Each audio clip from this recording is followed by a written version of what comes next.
Cette capsule pédagogique, réalisée par la Table régionale des conseillers pédagogiques en art de l'île de Montréal, fait partie d'une série portant sur l'évaluation des apprentissages.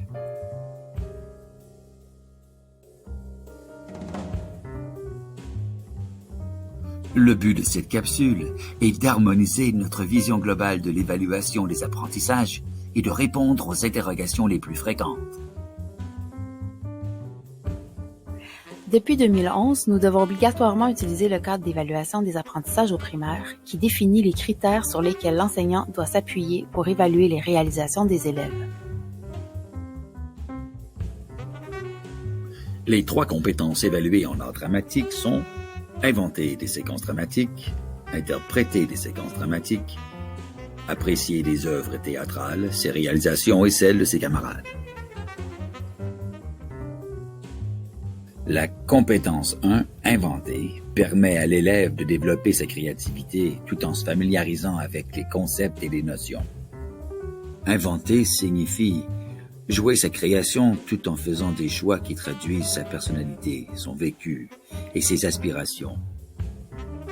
En s'initiant à la démarche de création, l'élève cherche des idées, explore différentes façons de mettre en scène ses trouvailles en faisant des choix et en structurant sa séquence dramatique. Il apprend aussi à réfléchir sur son processus de création afin de finaliser sa réalisation dramatique.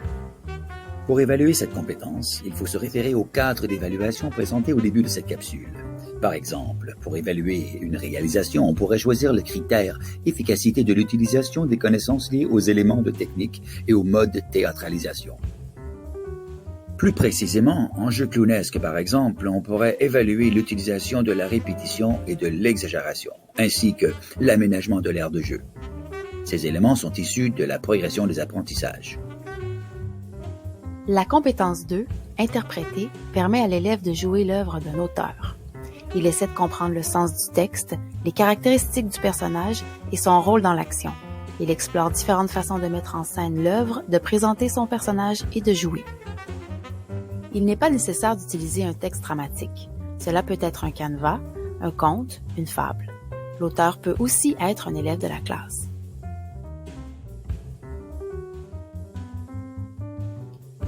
En s'initiant à la démarche d'interprétation, l'élève découvre tout le processus rattaché à l'interprétation d'une séquence ou d'une œuvre dramatique. Il apprend aussi à réfléchir sur son processus d'interprétation afin de finaliser son interprétation dramatique. Pour évaluer cette compétence, on se réfère au même tableau du cadre d'évaluation.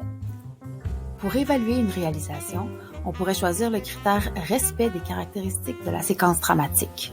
Plus précisément, en se rattachant à des éléments de la progression des apprentissages, on pourrait évaluer la réponse aux indications de jeu établies et l'utilisation d'une intensité de voix qui correspond au caractère du personnage.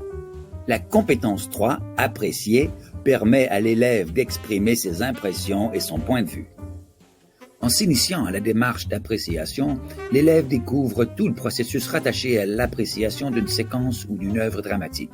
Il apprend ainsi à porter un jugement d'ordre critique en se basant sur des éléments concrets d'analyse.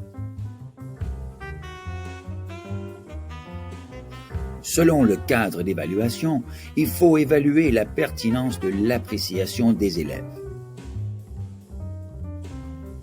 Plus précisément, on pourrait évaluer l'utilisation du vocabulaire disciplinaire ainsi que les liens entre l'œuvre et les effets ressentis chez l'élève. Pour chacune des compétences, il est important de varier les critères que l'on utilise afin d'avoir un bon portrait de l'élève. Il est important de retenir que le programme de formation comprend toujours 3 compétences distinctes à développer et à évaluer chez les élèves.